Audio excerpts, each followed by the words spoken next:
नमस्कार, दस दमदार ट्रेड्स में आपका स्वागत है। हमारे साथ शिल्पा राउत और राजेश सतपुते पिछले शो से बने हुए हैं। साथ ही 5paisa.com के रुचित जैन और सेंट्रम ब्रोकिंग के नीलेश जैन भी जुड़ेंगे। बिग मार्केट वॉइसेस में दो खास मेहमानों से चर्चा होगी। पहले मार्केट फंडामेंटल पर नेपियन कैपिटल के को founder and managing partner Gautam Trivedi जुड़ेंगे। उसके बाद केडियानॉमिक्स के फाउंडर सुशील केडिया से मार्केट के टेक्निकल सेटअप पर बात करेंगे। बीर और मैं अगले आधे घंटे रहेंगे आपके साथ।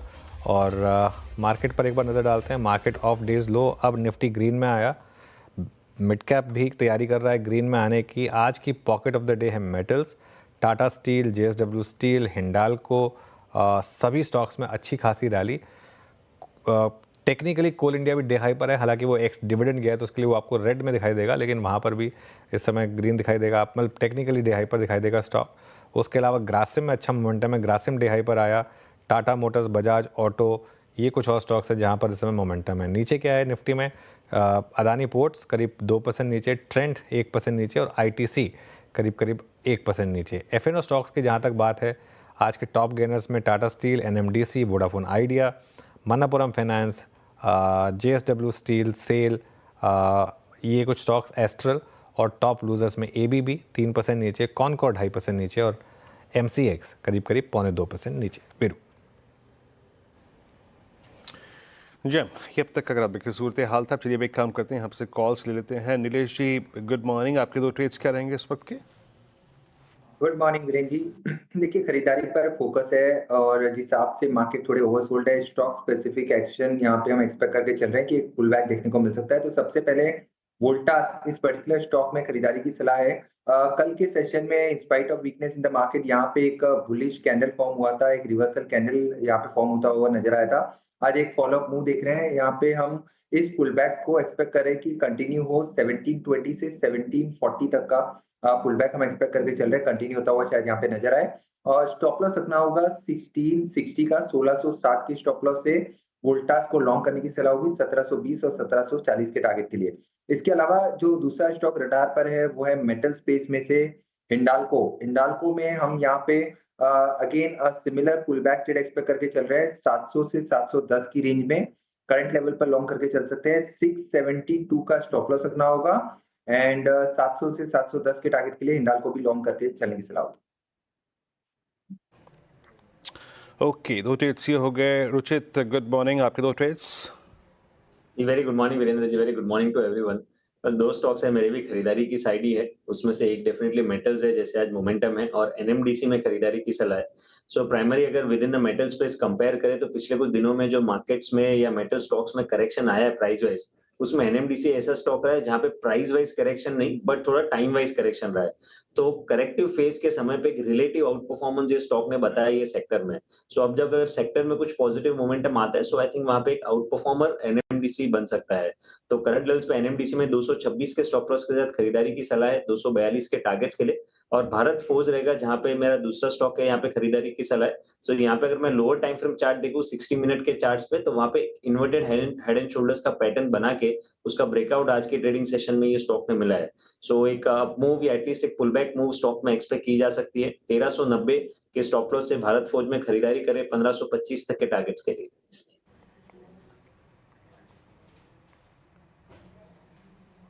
ओके, रुचि जी के दो ट्रेड हो गए। शिल्पा जी, आपके दो ट्रेड्स? जी वीरेंद्र जी, दोनों बाई साइड में रहेगा। पहला रहेगा पीआई इंडस्ट्रीज। पीआई इंडस्ट्रीज अगर आप देखेंगे थोड़ा पोजिशनल प्ले भी आप ले सकते हैं। यहाँ पे मुझे लगता है 4800 के अपसाइड आ सकता है।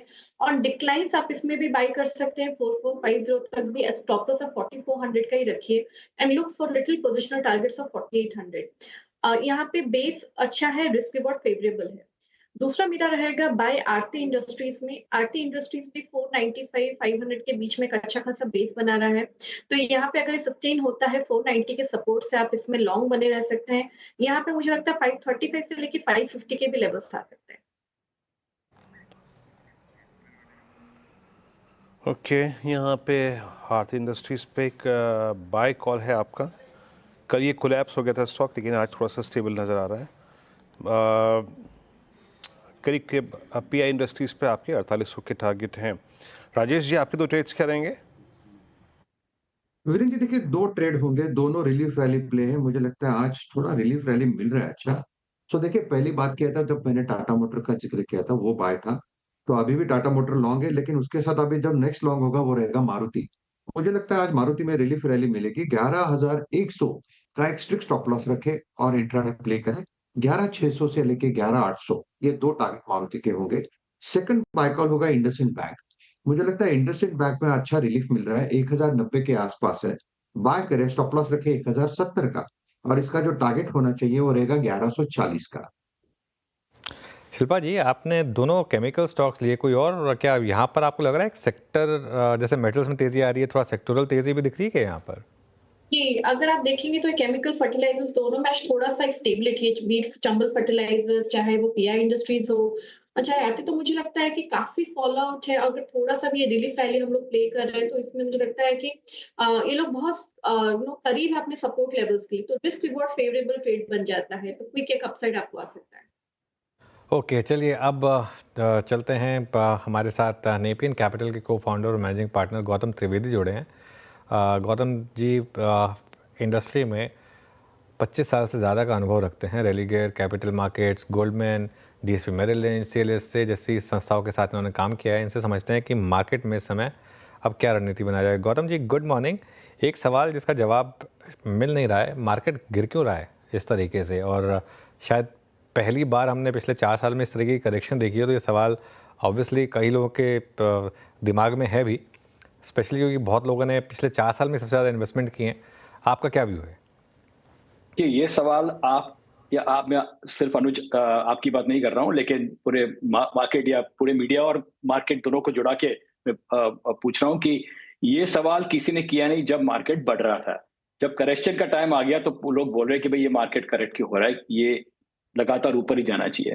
तो ये ग्रेविटी है, वो तो मतलब it is a matter of time before pull back आता है। और ये पुल बैक के लिए, करेक्शन के लिए हम लोग मतलब जो मार्केट के जो दिग्गज पार्टिसिपेंट्स है, हम लोग करीबन जनवरी से वेट कर रहे हैं कि ये करेक्शन कब आएगा।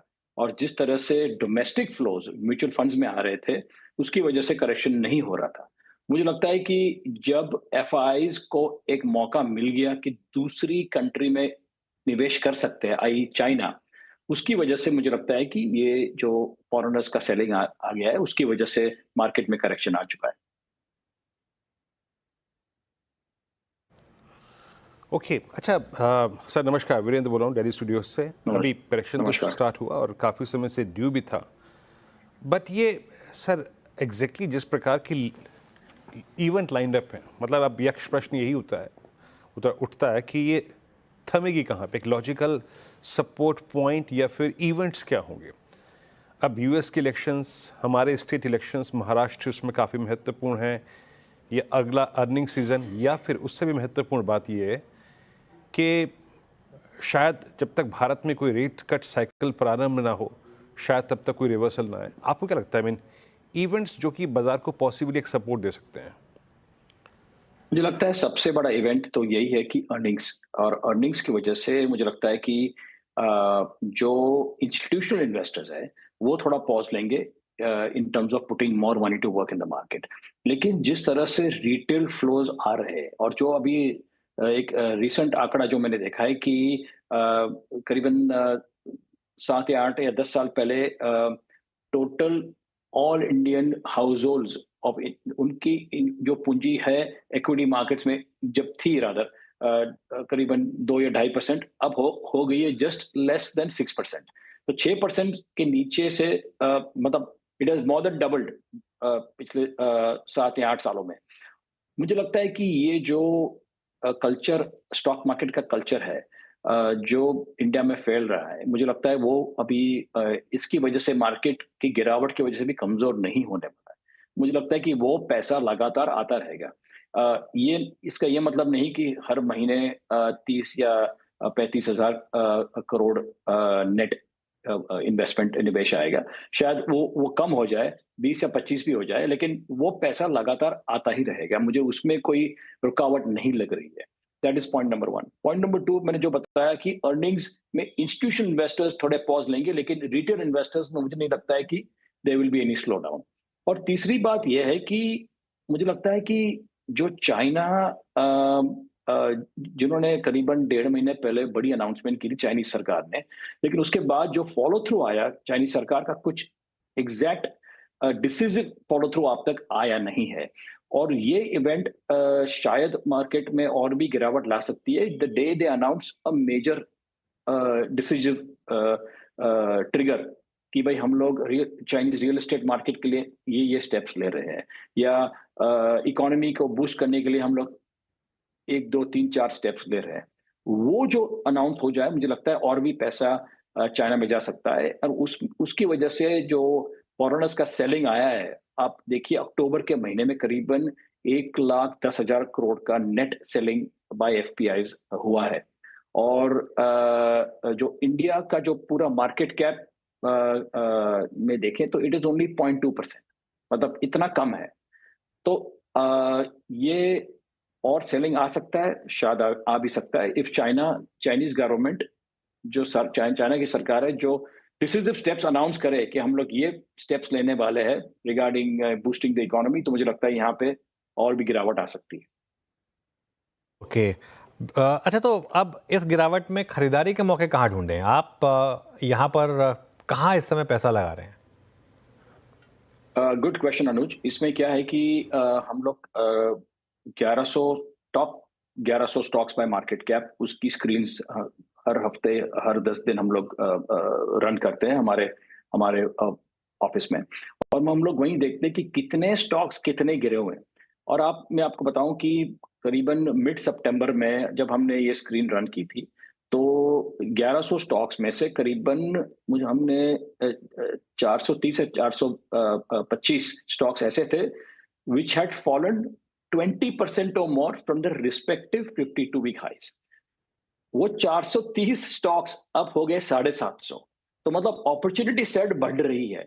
इसका ये मतलब नहीं कि ऑल दो स्टॉक्स आर बाइज, पर लेकिन उसमें से ये यूनिवर्स में से आप चुन के देख सकते हैं कि कई स्टॉक्स है जिसमें गिरावट ज्यादा हुई है, and now the valuation correction has been good.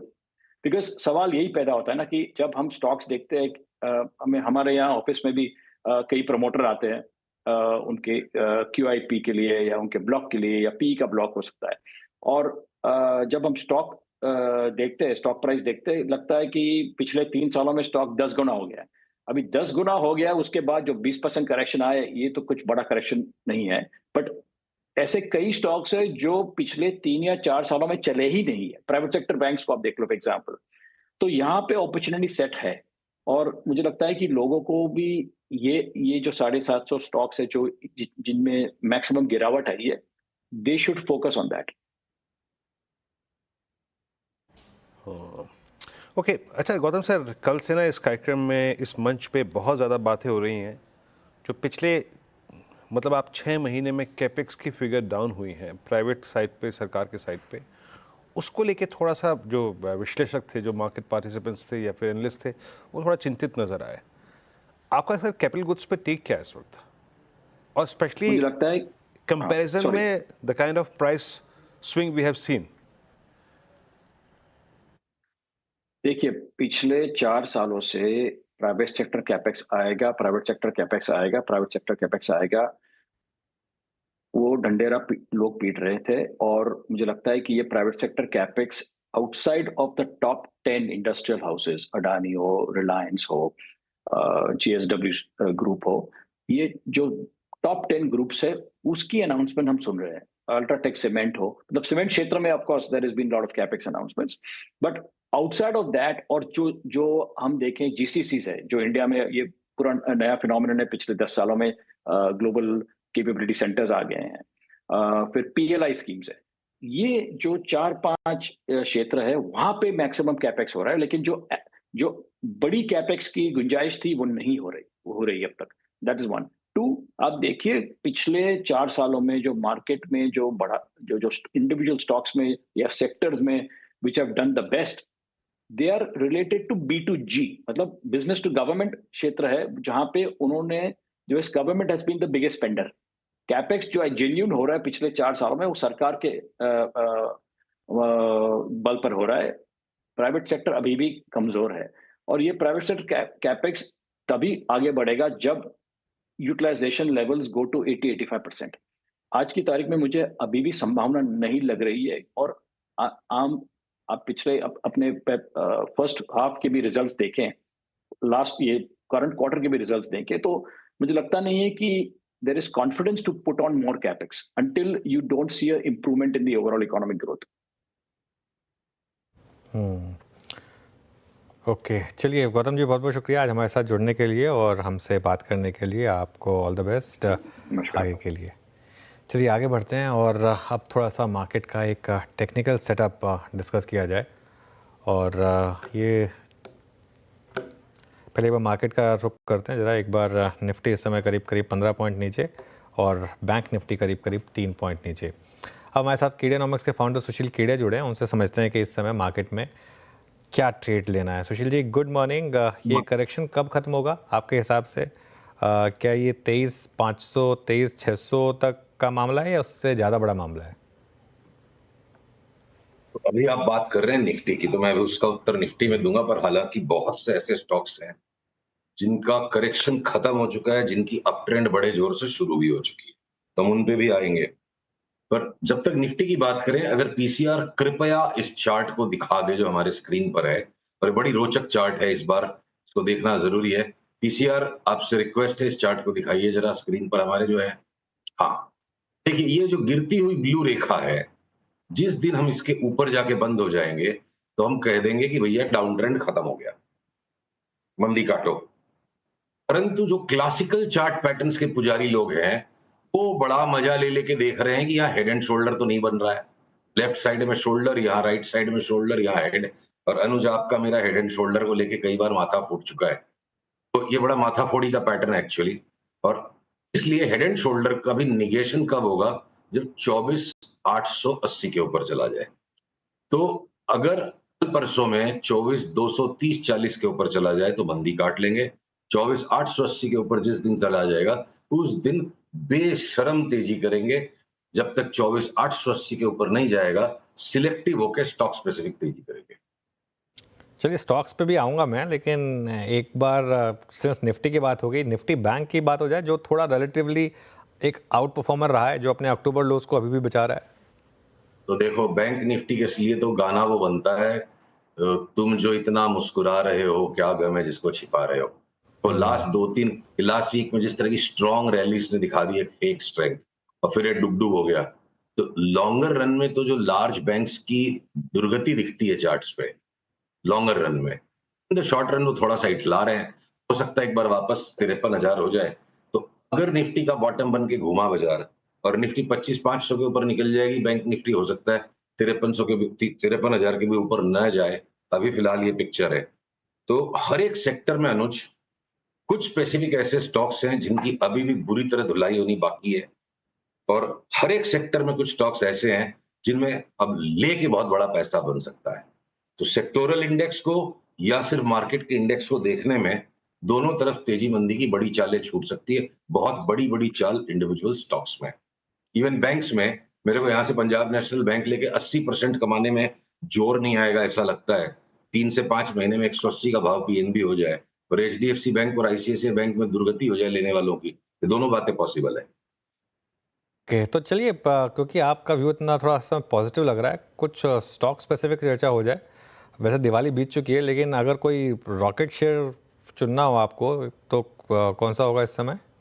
देखो अनुज, ऐसा है, वीरू का बड़ा फेवरेट रहा है हमेशा ये स्टॉक, जुबिलेंट फूडवर्क्स, राइट। और अब जुबिलेंट फूडवर्क्स में मोर देन इनफ करेक्शन हो चुकी है। कहाँ गई इसकी चार्ट? आई थिंक आज थोड़ा सा, हाँ ये रही चार्ट, देखो। तो वीरू, जुबिलेंट फूडवर्क्स में आपका मेरा संजोग ठीक रहा। हमने इस लेवल पर इसको पकड़ा, यहाँ प्रॉफिट लिया, दोबारा यहाँ पकड़ा और यहाँ प्रॉफिट लिया। अब ये पैटर्न वापस लेने का बन रहा है। जैसे ही इस लाइन के ऊपर चलेंगे, ब्लू लाइन के ऊपर, इसकी वैल्यू है तकरीबन, अब ये देखो 580-82 के ऊपर चला और हमने इसमें 780 की चाल को पकड़ लिया।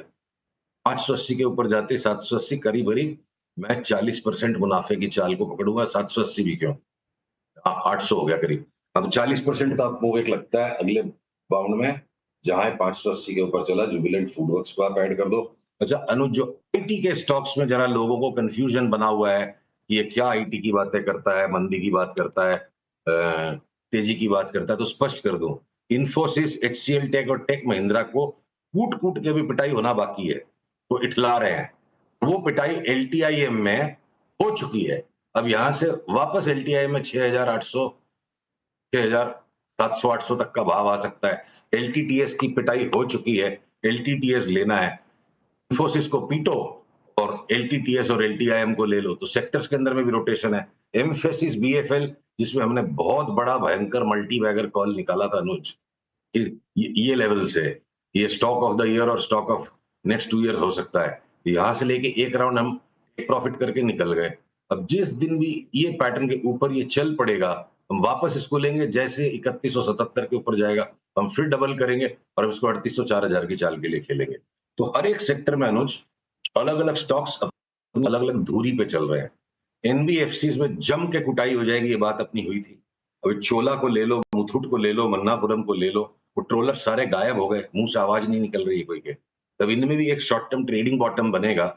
लॉन्ग टर्म में मैं मुथूट, मन्नापुरम को मेरे को पैसे भी देना कि हम पैसे देते हैं तुम स्टॉक ले लो, मैं नहीं खरीदूंगा, इतनी ज्यादा उनमें अभी भी मंदी है। But at the same hand अगर एसबीआई कार्ड्स में या इंश्योरेंस के स्टॉक्स में यहां से लेके माल बड़ा पैसा बन सकता है, तो मैं बिल्कुल उसको फिर खेलूंगा उस तरफ।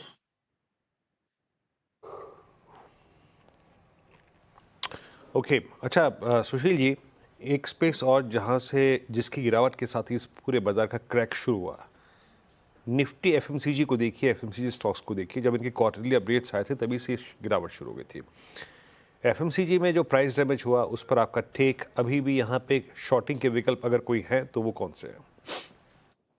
सर आपने लास्ट वीक थे नहीं, आप दिवाली की टाइम पे छुट्टी पे थे, तो आप शायद उस पॉइंट को मिस कर गए। उसके पहले वाले वीक में भी मैंने कहा था, हिंदुस्तान लीवर मात्र एक स्टॉक है एफएमसीजी में जिसको मैं लेने से अभी भी परहेज करूंगा, और कोई रैली आएगी तो उसको शॉर्ट करूंगा। बाकी एफएमसीजी की स्पेस में जो जी में आए ले लो वीरू, पैसा बने। सबकी चार्ट्स ऐसी हो गई। अब तो साथ में आपका जुबिलेंट फूडवर्क्स भी ऐड हो गया, तो चाहे आप उसमें एशियन पेंट्स को आप एफएमसीजी नहीं ले सकते हो, कंज्यूमर स्टोरी है, आप टाटा कंज्यूमर लो ना भाई, 30-35% का उछाल यहां से आएगा।